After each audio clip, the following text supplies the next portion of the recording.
네, 오늘 시장에서 자동차주가 상승하고 있습니다. 저희가 또 어제 마감에 산다 현대모비스 이야기하면서 자동차주의 상승이 기대가 된다. 또 그에 따라서 관련주들 눈여겨봐야 되자라고 이야기해봤는데요. 또 새로운 뉴스가 나왔으니까 다시 한번 점검해 보도록 하죠.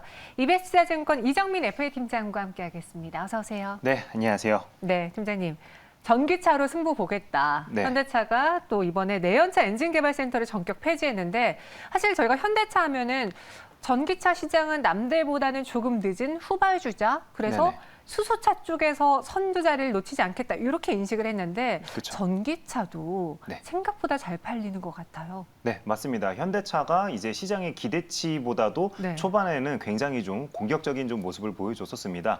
근데 올해 워낙 이제 주가가 한동안 쉬어가는 모습을 보여주다 보니까 워낙 그 주주분들의 걱정도 좀 많았던 것도 사실인데요. 어제 워낙 이제 큰 이슈가 현대차에서 발표가 있었습니다. 1991년 이후로 그동안 이제 현대차의 그 엔진 개발을 담당했던 그 엔진 개발 센터를 전격적으로 폐지를 하겠다라고 좀 밝혔습니다. 그래서 굉장히 이제 어떻게 보면은 내연기관차에서 전기차로 넘어가는 그 과도기적인 시점이었는데 굉장히 좀 상징적인 사건으로 기록될 만한 좀 이제 그 선언이 있었다. 이렇게 좀 말씀을 좀 드리겠습니다. 그 당분간 이제 엔진을 탑재해서 이제 출시가 되는 자동차 같은 경우에는 이제 엔진의 그 라인업은 지금과 똑같이 이제 유지될 거라고 이제 시청자 여러분들께서도 좀 생각을 하시면 좋을 것 같고요.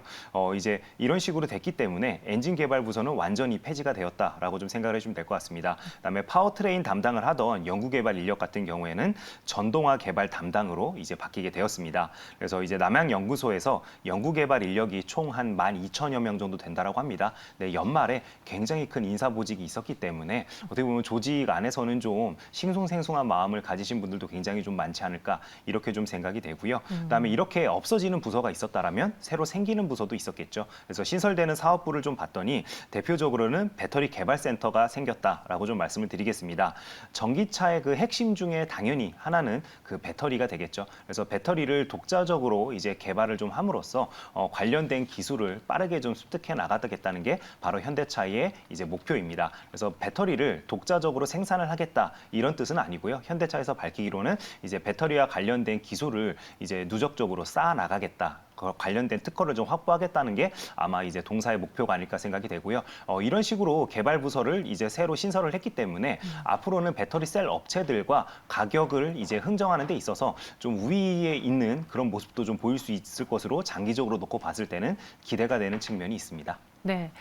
내연 기관차 대신 전기차에 올인한다. 사실 국내 시장으로만 좀 보면은 지금 전기차를 선택하려는 특히 국산차로 선택하려는 분들은 거의 대부분 현대나 기아를 선택하실 그쵸. 거잖아요. 네. 그 외에 이제 외제차로 한다면 선택의 범위가 넓어지긴 할 텐데 어떻게 보십니까? 테슬라를 좀 위협할 수 있는 그런 현대차가 될 수 있을까요? 당장은 테슬라를 위협하기에는 여전히 그 테슬라가 판매하는 차량의 그 대수가 너무 많습니다. 그렇기 때문에 국내에서는 이제 테슬라와 현대기아차 그룹으로 이제 이강 체제가 일단은 좀 확립이 되는 모습을 내년에도 좀 보여주지 않을까 이렇게 좀 생각이 되고요. 일단 올해 그 11월까지 전기차가 국내에서 총 9만여 대가 팔렸다라고 합니다. 그래서 전기차가 이제 전년도 대비해가지고는 이제 100% 넘는 상승하는 이제 그런 점유율을 좀 보여주고 있고요.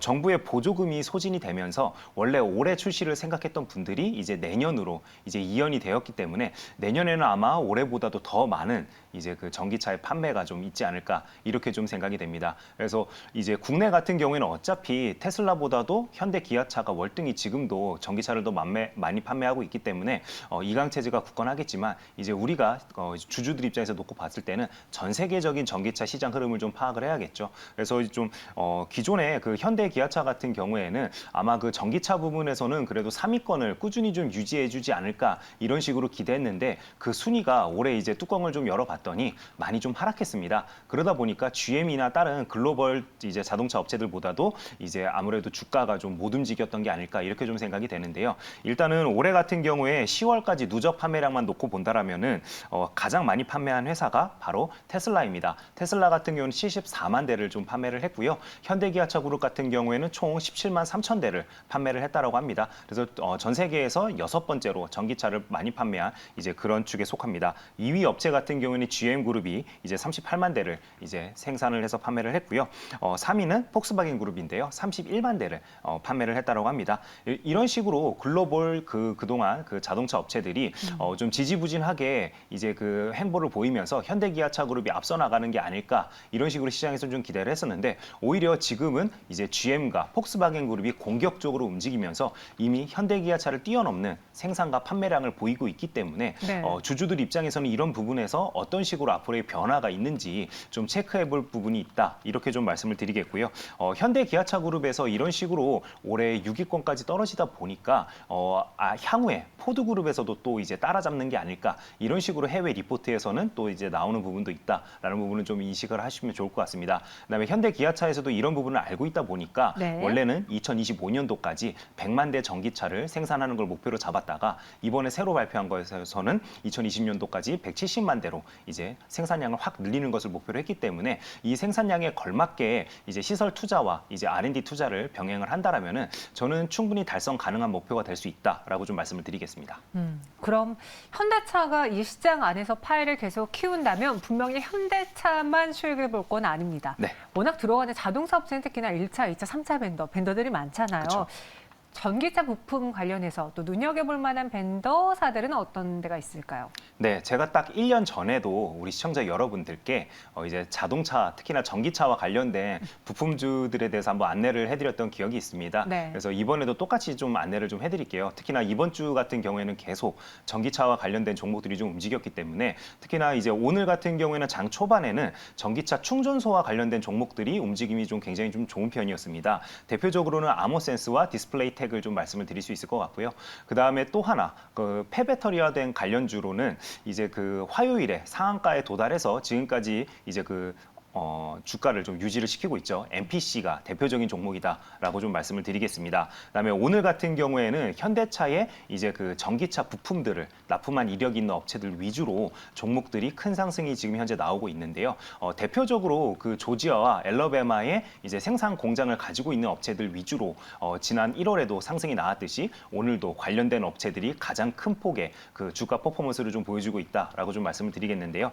대표적인 종목으로는 지금 상한가에 도달해 있는 DIC를 좀 말씀을 드리겠습니다. 감속기의 강점을 가지고 있는데요.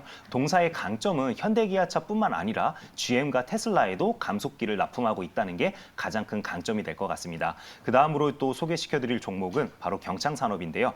동사 주식 같은 경우 오늘 12%대 상승률이 나오고 있죠. 전기차용 구동 모듈을 현대모비스에 납품을 현재 진행을 하고 있습니다. 마지막으로는 구형테크에 대해서 좀 말씀을 드리려고 하는데요. 동사 주식 같은 경우 오늘 한 8%대 상승하는 모습을 좀 나와주고 있습니다. 차량용 바디와 샤시 등 그 부속된 부품들을 다양하게 지금 현재 현대 기아차 그룹에 좀 납품을 하고 있고요. 동사 같은 경우는 조지아에 공장을 지금 현재 보유하고 있습니다. 제가 방금 언급드린 종목들은 전부 다 미국의 법인을 그리고 또 생산 공장을 가지고 있기 때문에 향후에 그 애플 관련주로도 만약에 또 뉴스가 한번 나온다라면은 테마주로 좀 엮일 가능성도 있다. 이렇게 좀 말씀드리겠습니다. 네, DIC, 경창산업, 구형테크 오늘 시장에서 또 좋은 모습 보여주고 있고요. 여기 현대차가 우리가 단순히 전기차만 봐선 안 되는 게 수소 모멘텀도 있고 여기 로봇 모멘텀도 있습니다. 네. 로봇계와 함께 티저를 공개하면서 2년 만에 CS에 가는 또 현대차, 요즘 로봇 테마주들이 뜨겁잖아요. 네. 어떻게 보면 우리가 단순히 현대 자동차를 자동차 만드는 회사가 아니라 여러 모멘텀을 갖고 있고 기술력을 갖고 있는 성장 산업 회사로 볼 수 있지 않을까요? 네, 맞습니다. 뭐 성장 산업 회사로 볼 수도 있는데 네. 워낙 이제 국내에서는 대형주가 그렇죠. 그 이제 좀 눌림이 좀 심하죠. 그러다 보니까 이 시청자 여러분들께서도 알고 있다시피 워낙 좋은 뉴스가 나온 다음에 주가가 한번 상승을 하면 그 다음에 이제 선반영이다라는 이유로 워낙 또 소외감을 좀 깊게 느끼다 보니까 저는 항상 좀 대형주 매매를 좋아하시는 분들도 길게 가져가시는 분들이 아니다라면은 적당히 이제 뉴스가 나오면서 큰 거래량을 동반한 상승이 나온다라면은 항상 매도 관점으로 좀 대응을 하자 이런 식으로 좀 말씀을 드리겠고요. 일단 현대차 같은 경우에는 1월 초에 이제 열리죠. 미국에서 열리는 CES에 참석을 하기로 되어 있습니다.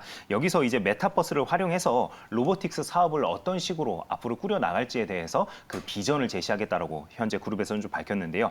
대표적으로는 모듈 사물에 이동성을 부여하는 플러그 앤 드라이브 모듈을 세계 최초로 공개를 한다라고 밝혔습니다. 또한 그 현대차가 굉장히 1조 원이 넘는 큰 금액을 이제 들여서 인수한 바로 회사죠. 보스턴 다이나믹스 같은 경우에도 스팟이라는 이제 4족 보행 로봇이랑요. 그다음에 아틀라스라는 2족 직립 보행 로봇을 선보인다라고 합니다. 그래서 현대기아차 그룹에서는 전 세계에서 그 로봇 분야에서는 보스턴 다이나믹스를 이제 어떻게 보면 인수를 했기 때문에 가장 진보된 기술력을 가진 업체로 평가할 수 있을 것 같습니다. 그렇기 때문에 우리 시청자 여러분들께서도 1월 5일부터 열리는 미국에서 열리는 CES에서 나오는 뉴스를 좀 살펴보신다라면은 앞으로 그 UAM이나 또는 이제 로봇과 관련된 그 시장의 트렌드가 어떤 식으로 변화가 될지 한번 좀 기대를 가지면서 지켜보신다면 굉장히 좋은 공부가 되지 않을까 이렇게 좀 생각이 됩니다. 네. 현대차를 파보니 정말 이야기할 재료들이 많았습니다. 그럼 다양한 분야의 투자로 내년이 기대되는 현대차, 내년의 주가는 어떤 모습 보이게 될지 가격 전략과 함께 또 현대차와 관련된 직접적인 부품주로 볼 수 있는 탑픽 종목은 또 뭐가 있는지 정리해 주시죠. 네, 제가 시청자 여러분들께 현대차 같은 경우에는 충분히 기간적인 조정을 거쳤기 때문에 이제는 좀 매수를 해봐도 되지 않을까 이렇게 좀 말씀을 드리겠습니다. 그렇기 때문에 제가 시청자 여러분들께 현대차는 이제 8만 원에 한번 좀 매수를 좀 해보자라고 좀 말씀을 드리겠고요. 목표 가격은 바로 직전 고점이죠. 29만 원까지 바라보자라고 한번 말씀 좀 드리겠습니다. 손절 라인은 직전 손절 이제 그 라인이죠. 현대차로 네, 가볼게요. 현대차로 좀 말씀을 드릴게요. 현대차 네. 같은 경우에 직전 이제 저점이 18만 9천 원이었기 때문에 19만 원을 이탈하게 된다라면 손절로 대응해 주시기를 좀 부탁을 좀 드리겠고요. 이제 관련된 부품주로는 제가 항상 좀 시청자 여러분들께 좀 말씀드리는 최선호주는 바로 현대위아가 되겠습니다. 현대위아도 간략하게 보면서 좀 말씀을 드린다라면은 네. 현대위아도 그동안 현대차와 같이 한동안 굉장히 좀 오랫동안 좀 주가가 좀 쉬는 모습을 보여주다가 오늘 이제 거래량을 동반해서 60일선을 돌파하는 모습을 좀 보여주고 있습니다. 동사 같은 경우는 전기차에서 가장 중요한 이제 부품 중에 하나죠. 바로 그 이제 열 관리 모듈을 이제 생산을 해서 이제 납품을 하고 있습니다. 그리고 미국에는 어쩔 수 없이 그 보조금을 받기 위해서라도 공장 라인 셋업이 추가적으로 들어갈 수밖에 없습니다. 그럼 여기에 들어가는 설비들은 다 현대위아가 생산을 해서 납품을 한다. 이렇게 좀 기억을 해주면 좋을 것 같습니다. 동사 주식 같은 경우에도 제가 시청자 여러분들께 8만 원으로 좀 추천을 좀 드리도록 하겠고요. 목표 가격은 이제 전고점이었죠. 11만 원 부근까지 좀 바라보자라고 좀 말씀을 드리겠고요. 손절 라인은 직전 저점이었던 7만 원을 이탈하게 된다라면 손절로 대응 부탁드리겠습니다. 네, 현대위아를 또 현대차 관련해서 탑픽 부품주로 네. 꼽아주셨습니다. 목표 주가 11만 원, 손절가 7만 원이고요. 현대차의 목표 주가는 29만 원, 손절가 19만 원이었습니다. 네, 오늘 이정민 팀장님과 함께 현대차에 대해서 알아봤고요. 저희는 여기서 보내드릴게요. 오늘 설명 고맙습니다. 네, 감사합니다.